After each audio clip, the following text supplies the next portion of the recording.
panel is on balancing teaching and research. And so the three of us are going to kind of take a couple of, we'll each do a different topic. So I'm Karen Carter, I'm in history, and I am going to be talking about what I call tips and tricks for the non-dynamic professor, or how to get students to stop whining. And then we will have Rick Evans from economics talk about combining teaching and research. And then Ryan Jensen from geography about a title that I proposed for him, and he seems fine with, how to get research done when you're busy doing everything else. So what we'll do is we'll talk, and then we will ask for, if you guys have questions or comments or other things. I mean, we wanted this to be a thing where everybody could just kind of talk about things that they were interested in, about things that they've done, things that have worked, things that haven't worked, all those kinds of things, so that we can make this a sort of an interactive thing. All right. So I'm going to talk about sort of streamlining some teaching things so that you don't have to spend some things you can do about teaching that will make things a little bit easier. So I think some people are naturally dynamic teachers. And my dad is one of these. My dad taught here for a while. He teaches at Stanford now. He is the naturally dynamic professor. He teaches medieval Japanese poetry, and he still gets people to sign up for his classes, right? He writes an entire gospel doctrine lesson on 2 Post-it notes, and it's the best lesson on Balaam's ass that anyone has ever given, right? And so he's one of these naturally dynamic teachers. And I think you all know some of these types of teachers. Maybe you are a naturally dynamic teacher. They give really good lectures. They're brilliant discussion leaders. And honestly, it seems like they don't have to spend that much time prepping. And in some cases, it might be true. I know it's true with my dad. There are also some things that they can get away with that perhaps other professors cannot get away with. For example, my dad gave students an exam in a blue book, right? A blue book exam. He did not want to read their handwriting. So he had them all troop over after they took the exam to the department office, photocopied all of their blue books, and then they had to go home and retype everything that they wrote so that he could read it. If I did this, the students would hate me. I mean, can you imagine the evaluations? He has no trouble with this kind of thing, because there are certain things he can get away with that I cannot get away with, because he's the dynamic professor, I'm the non-dynamic professor. So what I'm going to talk about is sort of some tips and tricks for the non-dynamic professor. What kinds of things you can do to be a good teacher, even if you are not naturally gifted at it. And I see if you realize you get that first set of student evaluations for a class or something, and you think, what have I done? Why did these kids hate me so much? And you can sort of be like, well, I can make research my thing, and I can just concentrate on research. Or you might try every bell and whistle that possible. You can try the eye clickers and the PowerPoint and the video clips and all kinds of games and activities. You can try all of that and spend all of your time doing that and get no research done. And so what I'm trying to talk about are sort of things that you can do without having to go one way or the other. So I have, I think, seven little things here that I came up with. And some of these things are things I'm still working on. Some of these things are things that have worked for me. So the first thing is reduce the amount of material that you cover. And I think we all have trouble with this. We all want to we have so much stuff we want to get across. We feel like we have to get it all out there. You just don't have to. Less is usually more. I recently started thinking about what it is I really want to teach in the classroom. And I came up with just finishing this sentence. My job is to teach.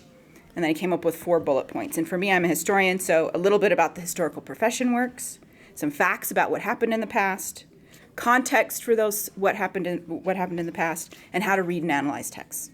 So everything that I do should go back to one of those 4 things. And I have to start cutting anything that does not.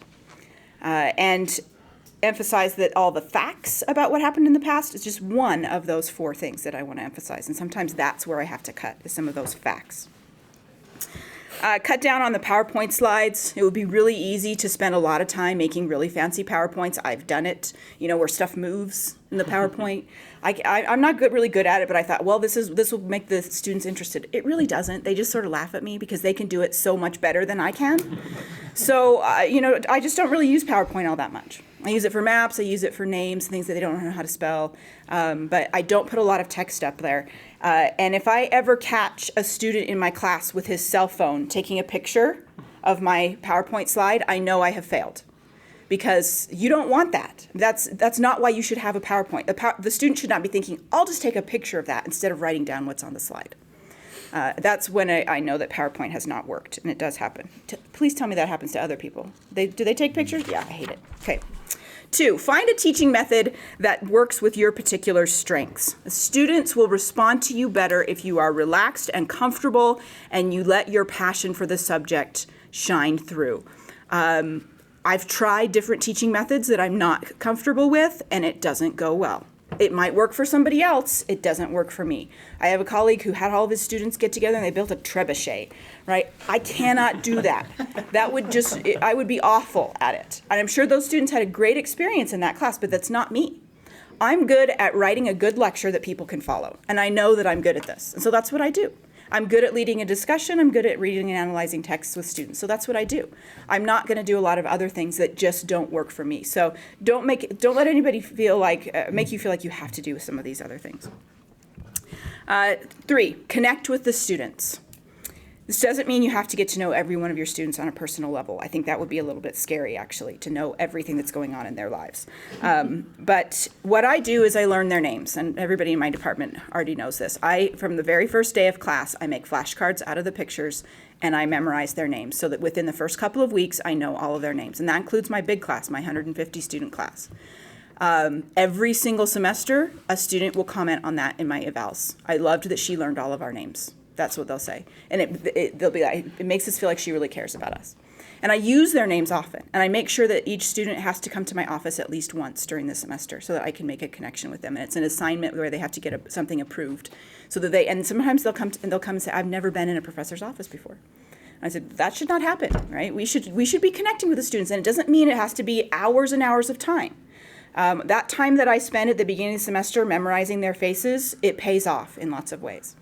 My first set of evaluations for 201 from my big class were not good. I memorized their names. The next semester, they went up by a full point. So it really does make a difference. That's one of the tricks, the tips and tricks of the non-dynamic professor. Make sure that they know you're a real person. Go on carefully planned tangents. Tell jokes, and I plan the jokes. I'm not good at extemporaneous jokes. Whenever that happens, I get bad. One of my best student comments that I ever got was all capital letters, never laugh at your own jokes. So that was probably, I got to plan my jokes better. I got to plan my material. So I have planned jokes. And I do all those kinds of things to try to get students to realize that I'm a real person too.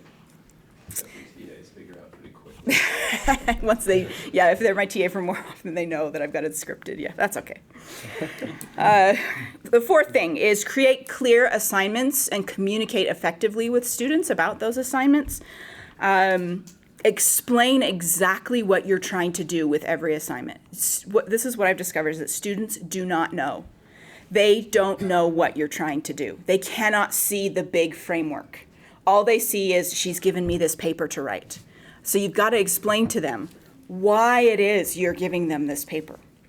And relate it back to the 4 course goals that you have, something like that. But explain what it is that is going to have value to them. Or even if it's not valuable to them, at least show them how it's related to their grade or the larger subject or whatever it is. But make sure that they all understand exactly what is required of them. Don't change requirements in the middle of the semester. This is one of those things that the dynamic professors can get away with. But the non-dynamic professors like me, I cannot. They'll eat me alive if I change a lot of stuff.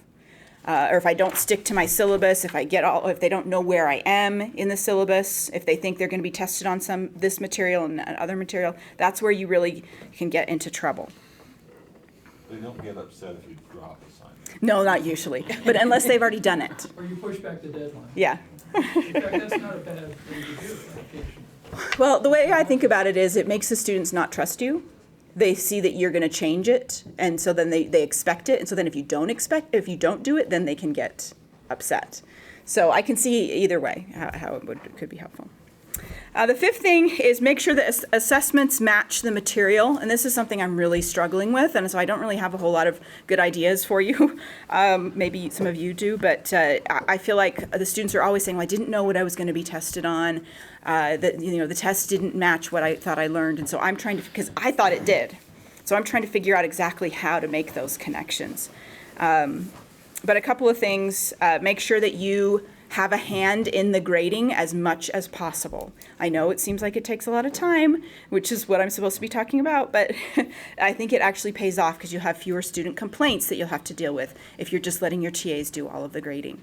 Even things like quizzes, I have my TAs grade all the quizzes. They pull out the ones that they think I should look at, and then I write comments on them. So if they're going to fail a quiz, I'm the one that writes the comments. I'm the one that writes the grade, not the TA. And so they know it's coming from me and not anybody else. The sixth thing is create an effective classroom atmosphere. Again, this is about building trust with the students. They should know that you are going to start on time and that you are going to end on time. I had a student on Rate My Professor just wrote, she's really intense. I came to class right on time once and she'd already started. I'm like, yes, I've done it. If they know you're going to start late, they'll come late and they'll come later and later and later. And I also tell them one of my biggest pet peeves is students packing up all their stuff before I'm done. I say, don't do that. I will let you out. I will pay attention to the clock. I finish at least a minute before the time every single time. And once they learn that I start to do that, they stop packing up their stuff. Or if they do start doing it, I stop and I wait. And I say, not done yet. So that's another one of those things. And then finally, know your material. There is no substitute for this. We've all heard fake it till you make it. You can't. There are things you can fake. You can fake confidence. I have to do that every day.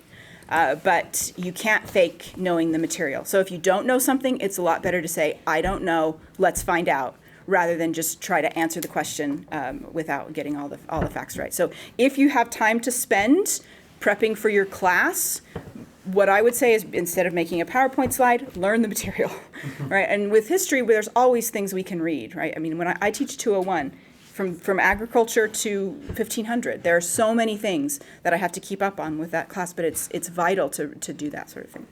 Okay, so those are all my things. So we'll go on to Rick, talking about combining teaching and research. All right, so I'm an assistant professor in my 6th year, so I feel very acutely the balance between teaching and research, and oftentimes we put those in two separate categories.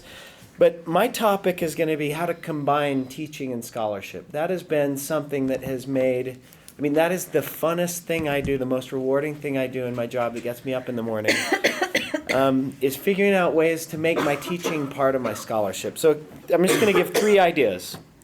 1, focus your classroom teaching on your areas of research. So for that, we should be asking our department chairmen to teach courses that are in line with the stuff we're currently working on. If we're teaching classes that aren't totally in line with our research, there are ways to bring our research in. And that brings, it focuses our minds on our research and keeps us engaged in the things that we need to be writing on and researching on. But also I think it gives our students a more cutting edge training and experience in the classroom.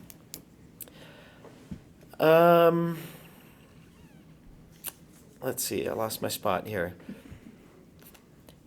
On the topic of proposing courses to your department chairman, we usually have a fixed amount that we need to teach every year.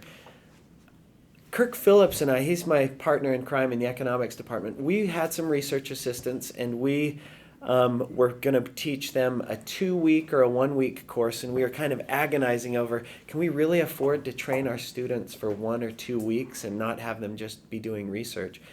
And what it turned into is we ended up putting together a course that was extra to our teaching loads, that was an entire spring term. That we started this 2 years ago. And so this 1-week thing for our students that was in addition to our teaching turned into a whole course. 6 credit hours, 7 weeks, super intensive training, followed by a 10-month mentored research experience for these students that absolutely combined teaching, the topics that we love, the topics that we're working on, with our research. And we ended up, well, so let me talk about some ways to do this. This is actually, I think this is a difficult thing to do, to combine our teaching and research completely. But last week, this program's been going on for 3 years now. Last week I taught three days for 4 hours on each day. I've never done 4 hours in a day of teaching, and I thought it was going to be a nightmare. The time flew because I was teaching the things that I love, and I had a great group of students that I had handpicked, and it just makes my research so much fun. So let me just give you some ideas of how we can do this, some resources that are available. One, I don't know how many of you use student ORCA grants. They're these $1,500 grant the students can get, and then you get $300 in your research account. But all that's involved in that is have your students that you want to work with write a 2-page proposal to the ORCA office. There are documents on their website of what successful ones look like. And then you can work with them, you can teach them, you can train them, and you get some resources and they get some resources to do this. The deadlines for that are October 30th. You have to write a recommendation, but this is not even a page. This is more like a paragraph on, yes, this student's working with me, here's how well I know them, and here's what I think of the merits of their project. Another resource that we have available to us that Kirk and I found very helpful and actually got us started are mentoring environment grants, MEG grants. And these are up to $20,000 that is given by the ORCA office for student wages, supplies, and travel expenses. So it is a more involved research proposal. But so my example that I gave you earlier, where we were thinking, should we do a 1 or 2 week training course before we have research assistants embark on this stuff we want to do? We wrote a proposal. This does involve a letter from your department chairman. So you got to kind of sell him or her on that idea. But it allowed us to spend our teaching resources training students on research that we were going to do. And then after getting that, it developed some momentum, and we were able to get some resources from the college. I will say in my experience that the college seems to be very interested in things that involve students in research. And there seem to be, I shouldn't speak with the dean in here, I shouldn't say anything beyond what's right, but it seems to me that the college is interested in those types of projects and that there's money available if we can justify, say, here's how I want to train these students, here's the research I want to do, here are the outcomes that they're going to get from this. We ended up getting some funding from an outside source that ends up being about, Kirk and I end up paying about $100,000 a year in student wages to this group of students that's doing research on stuff that we're interested in. We spend, like I said, spring term training them, and now it's Econ 413R and Math 513R. So it's combining our teaching with our research. It's way more fun to teach stuff that we're actually working on. And I just counted this up over the last 2.5 years. We've got 12 papers co-authored with 14 different BYU undergraduate students. So this, when we're talking about balancing teaching and research, my message is I love combining those two things, and it is really the most rewarding thing I do at BYU. It gets me up in the morning. Rick, is that the macro Yeah, lab that you do, the intensive? Okay. yeah.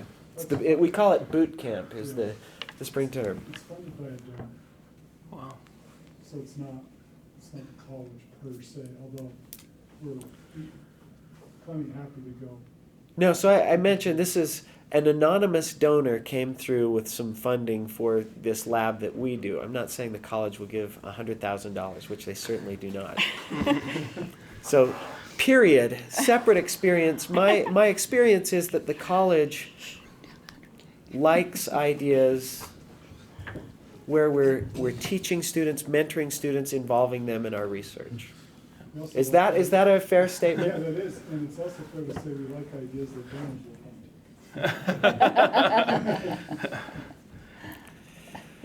Very good. Okay, Ryan. All right, as Karen said, I'm in the Department of Geography. I'm Been here for 7 years. I was at Indiana State University for 7 years prior to coming here. At Indiana State University, I had a colleague who was fond of saying that it would be a great place to work if it wasn't for the students. Well, I don't know if you've ever heard that before, and hopefully not here at BYU, but it's how many times have we arrived on campus in the morning and said, this is what I'm going to get done today. Bam. And then as you go through the day, something happens at 10, something happens at 11, something happens at 12. Well, I'm going to talk today a little bit about trying to do research in spite of all of the other things that are happening. One of the best things that I have found in my own research is on the first day of class, I let my students know the duties that I have as a professor, and also as a chairperson right now, but certainly as a professor. I told them teaching is very, very important to me, and I'm happy to meet with you. Please call or email. I have my office hours here. I'm happy to meet with you, but I also have other responsibilities as a professor. And we talk about research and what I'm researching and what the quote-unquote requirements of a professor is to research. How many publications, for example, things like that. I found that most of our students have no idea what we go through as professors, what is required of us for continuing faculty status, what is required of us for promotion to full professor. They think we're there to teach, and we are, right? But we also have all of our other responsibilities, and they've been very grateful when I've told them that. I've also told them, never arrive at my door, knock on my door, and ask if I'm busy. I say, of course I'm busy. I'm not in there surfing the net waiting for your, knock on my door. There are going to be times during the day when I can't talk with you. I'm in the middle of something. I'm on a conference call. I'm right in the middle of my research. So never ask me, and I also say, or any other professor, if we're busy. We are busy. We're generally happy to talk with you if we're able to. But please respect our time when I'm not able to talk to you because of these other responsibilities. And this has opened the door for me to then bring into my classroom successes that I've had. I've been working on this. This was just accepted and published. This is what I've been working on. And my students see my excitement for that sort of thing, and they have further questions for it. Let your students get excited about your research in class. Let them know how excited you are about things. Dr. Becker in our department recently had a great media presentation from BYU Media where it incorporated how many students, Matt? At least 5. And how many things on Facebook have I seen of them linking to that, saying I'm in this, and right? I mean, it's just been really, really exciting to get them. Yeah, very good. It's been mentioned as well about student hours and student RA hours, and we are blessed in this college and this university with having lots of money for student wages and lots of opportunities through internal grants to hire students. I've had a hard time before trying to figure out what is the opportunity cost, the benefit cost analysis of training a student for this long versus how long they're going to be with me. How long is it going to take me to do it myself? I think that's an individual thing that almost every single research project I've worked on with a student, I have to figure out how much training I want to put into the student. But as Rick said, we have been rewarded greatly in our college, I think, when we have student authors and take the time to work with them. And again, students get very, very excited about these sorts of things. One of the biggest things that's helped me is I set aside time each day for writing. We've all heard that before, and I know that. But for me, it's never been at work. Work here at the university, it's just so many things going on. And yeah, you say from 2 to 4 I'm going to write, and then somebody knocks on your door at 2 and 2:15 and 3, and it's just hard to get writing done. For me, it's always been in the evening, where I said from 8 o'clock on, I'm going to write 2 pages. It may not be a great 2 pages, but it's going to be 2 pages that I write from 8 o'clock on, and I've tried to maintain that throughout the last 14 years since I was first hired at Indiana State. So every night at 8 o'clock, if I'm not doing that, in fact, my wife and family will say, what's going on? Why are you not up writing? And it's become such an important part of my structure of research that everyone's shocked if I'm not up doing that. Now, obviously, we're all in different situations. Some of you may be morning people. Some of you may be afternoon people. But for me, it's always been in the evening. And I find that when I write 2 pages, that turns into 4. It turns into 5 pages. Turns into usually a lot more than that. And along those lines, I always try to be working on multiple peer-reviewed articles, not one, hopefully 2 or more peer-reviewed articles at one time. I usually try to have at least 1 or 2 out for review, working on 1 or 2 at a time as well. And again, incorporating as much of student involvement in this as I can. And I let my students know what I'm working on. These are my projects that I'm working on. And I try to bring things I'm working on directly into the classroom. And I think it becomes much more relevant to them. I also set hard deadlines for myself. I say, okay, May 15th, I'm sending something out. It's going to be done. I'm going to have something ready to send out to this particular journal. And in the beginning of my career, I was a little more reticent to send things out. I used to think things had to be perfect. But I've learned, especially as I've been a reviewer more in the later stages of my career, that let the reviewers and the editors do their jobs. Right? Send out stuff, even if it's not absolutely perfect. I like revise and resubmits. I really do. I like R&Rs. It gives me a chance to look over the article again, to figure out the things I might even do a little bit better in that article. You just don't sit on things don't sit on manuscripts for months and months and months. That's something I have been guilty of. I encourage you to find good people to work with, both students and especially other faculty members. Find good people that will help you. I think I'm pretty good at some of the things I do, but there's all sorts of other things that other people are good at that I think I can incorporate into my work, and it's always nice to have co-authors and sounding boards.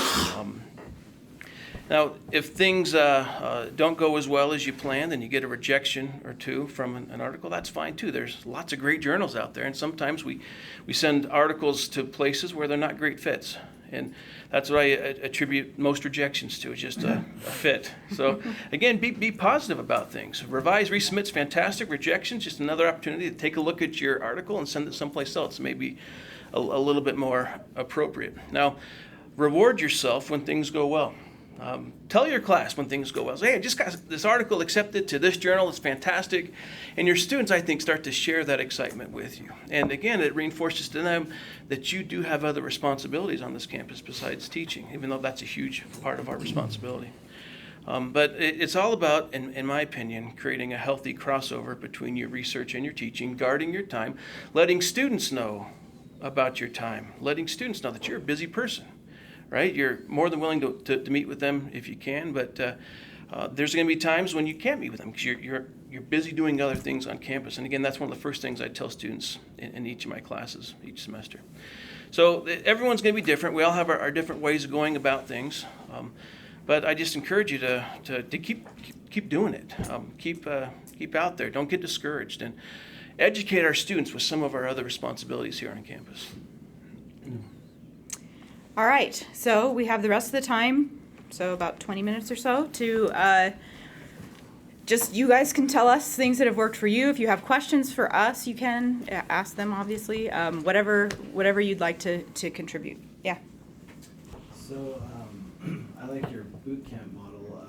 In the anthropology department, we now require all of our majors to do a senior thesis based on ethnographic fieldwork, so they have to go out and do fieldwork for a summer. I direct one of those programs. And at first it was incredibly overwhelming. It was my first summer on the CFS track. And the second summer I did it, I'm now managing, and I'm now actually getting to the point where manuscripts are going to be coming out of it. But one of the questions I have is, how do you negotiate? So, for all of these students, it's their first time authoring anything academic, or sorry, for publication. But how do you negotiate co-authorship? I'm wondering, how do you think about that? Because if it's a student that's headed for graduate school, on the one hand, I can see the value of putting them as first author.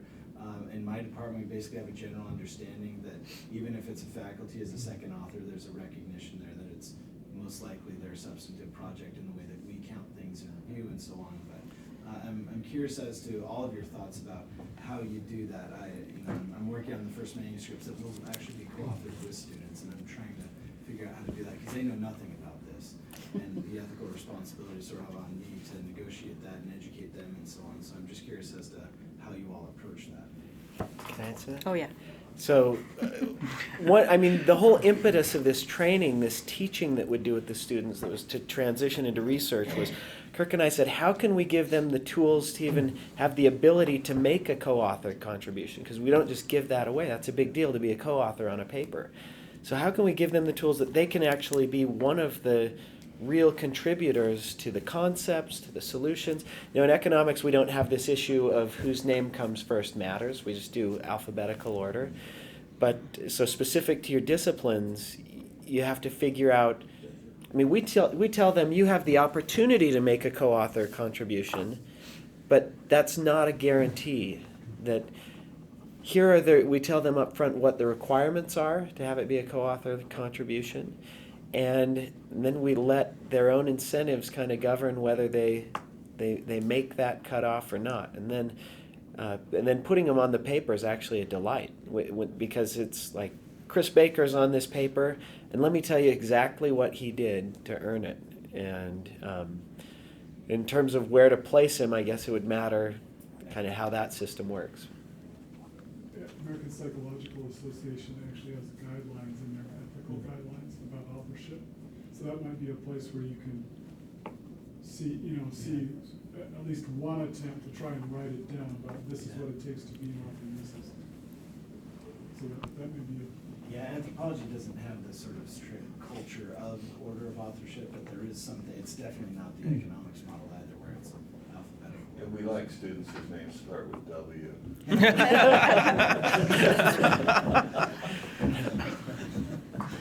Mark? This is really helpful, and to kind of get a ground line on comparing between departments. I think we have people from every department here. I wanted to ask, what are the basic teaching loads and research expectations across all the departments in college? Well, you know ours. Ours is 221. 221, and a book every 5 years or so. I don't think it's that specific as far as when a book, but yeah. Yeah, actually, I would say yours was a book every 5 years, but there's also the requirement for a couple of articles, right? Right. So a couple of articles a book every 6 or 7 years. And we write by ourselves. Historians don't work well with others. Right. In geography, and we are currently revising this a little bit, but about 2 peer-reviewed articles a year. And our teaching load is typically 2-3, or 3-2, if you prefer. Or 2-2-1, yeah. But we try to give most faculty most of the summer off for research, especially if they do tree rings. Economics? Economics is usually 2-2 teaching load, and then an published paper between 1 and 2 a year. Family life, 221, probably more like 3 articles a year. Anthropology 221 is typical, and I think our sort of CFS standards document basically says either a book and a couple of, so you can do the history route where it's like a book and a couple of articles, or like, 9 articles, so it ends up being, closer to 2 a year, but, or I guess it's 1 to 2 a year, but Political sciences, just to move to, if you are productive, a 2-2 load, and being productive is typically probably 1 or 2 articles a year, or maybe a book over a 4-year period.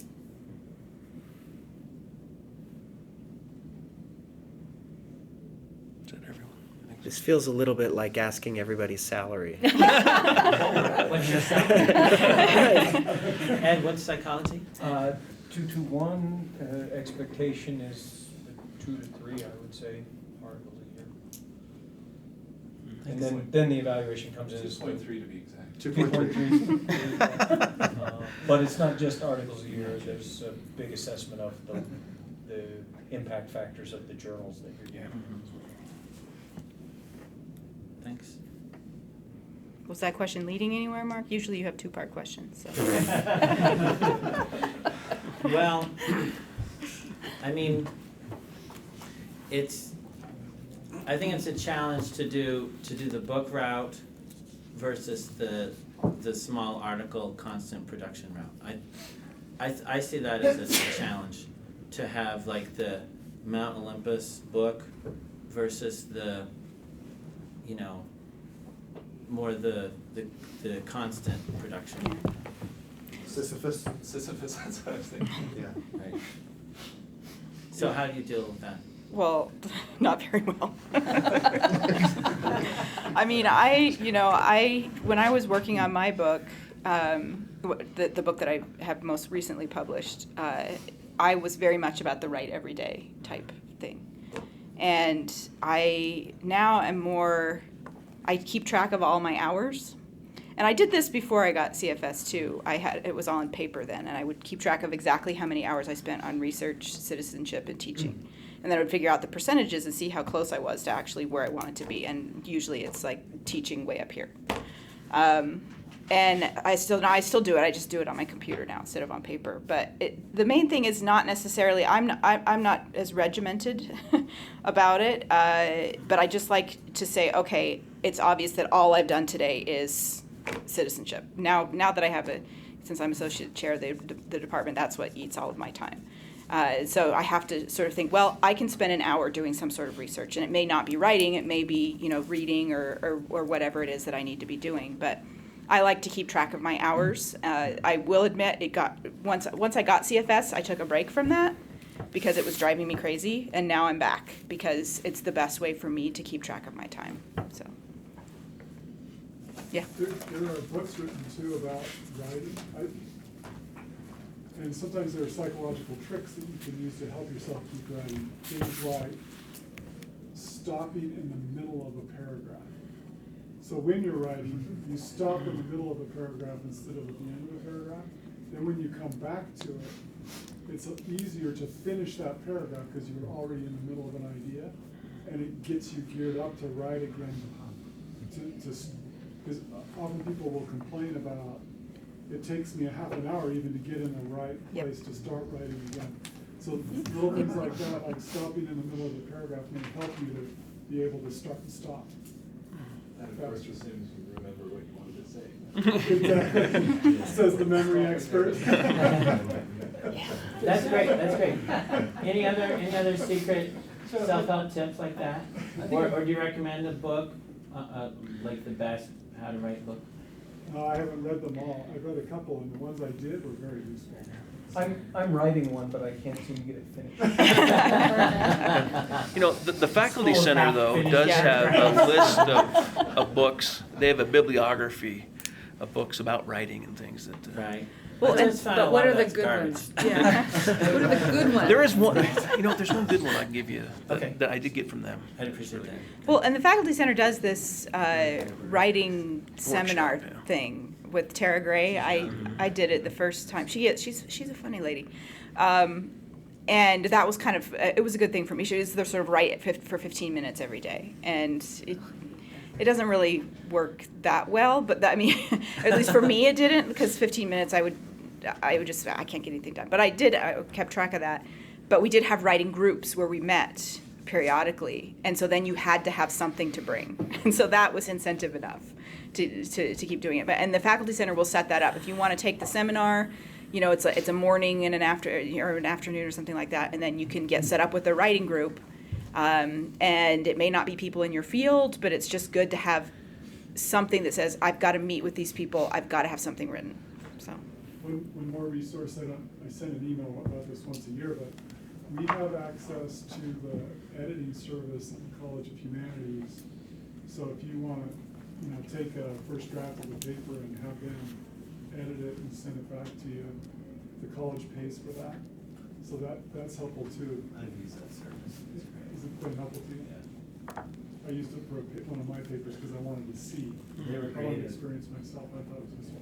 They were great, and actually, so they use students who help the person in charge, but they're training students to do this. These are editing students.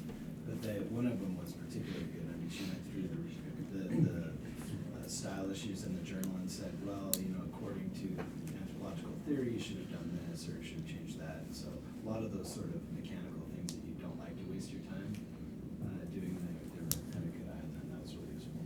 And I found out that the college took the bill on it, so it's nice. I think a variant of what the dean was saying was to, when I take a break, is to think about what the next thing is I'm going to say. So it may not be stopping in the middle of a paragraph, but it's, okay, what's that? So that draws me back to do this. And another is, I write books, and I attempt to get an advance contract on a book, because then it forces me to set a deadline. to get this book done. I may not meet the deadline, but I'm gonna come much closer than if I don't have a deadline at all. Along with that, the deadlines are important. I've looked at scholarship as a game, you know, because then it's funner when you think of it as a game rather than something else. But I have what's called the law of the special issue, that a special issue you get into a lot more for a couple of reasons. One, there is a deadline. You have to submit the article for the special issue at a certain date. Also, if it's within your area, the chances of you getting accepted are a lot better. So looking for special issues that are in your area is something that works out well. Also, another law in the game is that nothing gets accepted unless it's being reviewed. And so that means that you always get things in, like you were talking about before, they're perfect. And then you always have the next place that you're going to submit it. When you get the reject, you get it back out. You look at the reviews. You don't have to revise and resubmit according to a reject. You just pick the low-hanging fruit and get it out somewhere else. And the third is the law of the luck of the reviewer. That the same paper, depending on the luck of the reviewer, will get in or out. And so the only way you can maximize your chances is having it out to not different places at the same time, but getting it back out as soon as you can. We had one of the editors of one of the best geography journals out there. He visited with us a couple of years ago. And he met just with the faculty, and we said, what's the one thing you would suggest for us as peer-reviewed authors when we submit a paper to you? He said, don't ever quote me on this. I won't tell you his name. But he said, he goes, make it as complete as you can, but my reviewers are going to find something. He goes, that's what reviewers do. They're going to find something. He goes, don't send me the perfect paper. Leave something out that you can easily do. Now, we don't do this, okay, but it speaks to what you're saying, that get it out. Reviewers are going to find something that they don't like, that they want you to add. No, I try never to send out an incomplete paper ever, right? But R&Rs are fantastic, though. Revise and resubmits, right? Just get them back out there. Wait a minute, you're everywhere. I wanted to say one other thing. Karen talked about becoming a person to the people, knowing their names, sharing things. I teach classes sometimes that have 200 to 300 students. And one of the things that has worked, I can't learn all of those names. But if you go through the list, if you go look at the pictures, you can find 20 or 30 people that are quite distinctive that you can recognize in that class. Okay, sounds good. And so on the first day, I go and I call on 2 or 3 of those people by name on the first day. Yeah, I'll bring something. And all of a sudden, everybody thinks, he knows all of our names.